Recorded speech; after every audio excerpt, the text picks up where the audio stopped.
Hey gardeners, Amy here, and welcome to my garden. Today I want to talk about this sweet little native right here. This is called self-heal or Prunella vulgaris.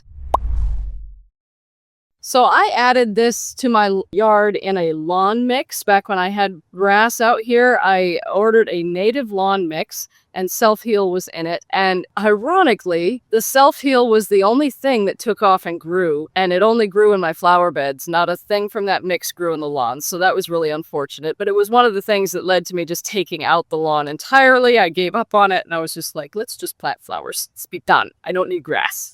So that's when I added self-heal to my garden and how it came to be here. I absolutely love it. It's so sweet.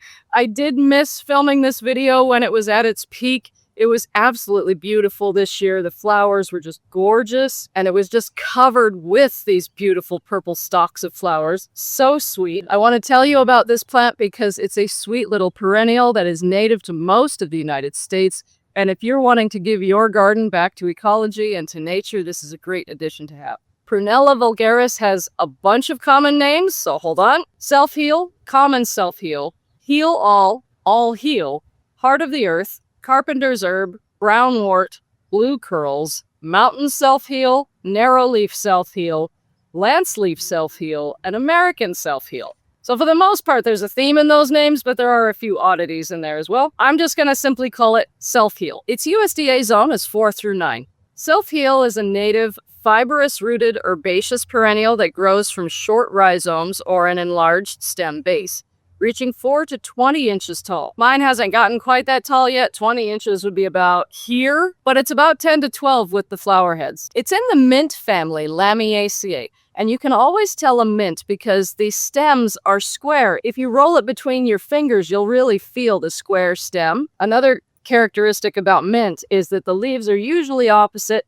and there's usually more growth that comes out of the node at the base of each leaf.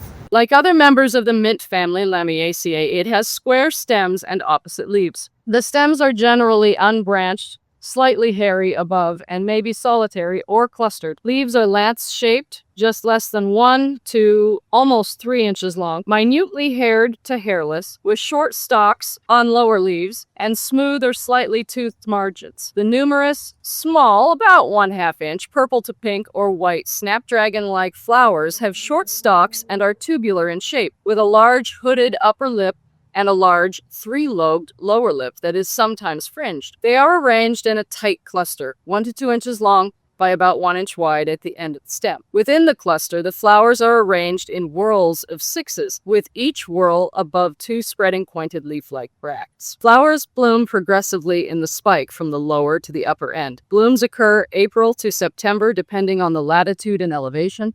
Each flower produces 4 smooth, egg-shaped, one-seeded nutlets that are retained in the persistent calyx. The nutlets are primarily distributed by flowing water, grazing mammals, and birds. So in English, what all that means is that this is a flower head, not just a single flower. There are several flowers inside this head, and it blooms from the bottom to the top. Then each flower produces 4 little seeds inside these persistent calyxes, which is what's left over after the flower's gone. And then the seeds are distributed in the normal means of being carried off on a stream or in animal feces or from birds. Self-heal supports a lot of different pollinators, different bees and butterflies. It provides nectar and pollen to butterflies such as whites, sulfurs, and skippers, as well as native bees such as bumblebees, digger bees, small carpenter bees, longhorned bees, and green sweat bees. Caterpillars of the gray marvel moth sometimes feed on the foliage. Due to its bitter taste, self-heal is not generally eaten by herbivorous mammals, but the plants may be incidentally eaten by cattle, sheep, or deer along with pasture grasses. Ground foraging birds sometimes eat the nutlets. Self-heal can also be a useful cover crop. As an ornamental,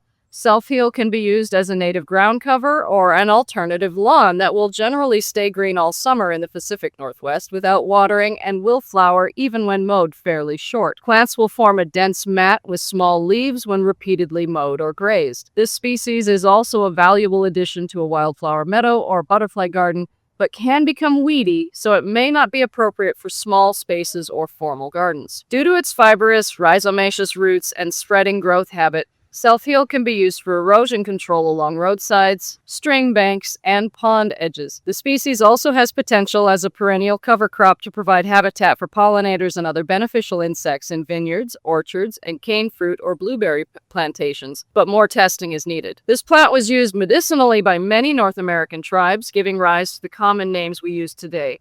Self-heal has a lot of medicinal uses. That's not really what I know about, though, so I'm not going to get into that one. You can do further research if that's what you're interested in. There is an excellent fact sheet on the USDA's website, which is where I got most of the information I'm sharing with you today, and it gets into quite a few of the medicinal uses. Self-heal is edible. The young leaves and stems can be eaten raw in salads.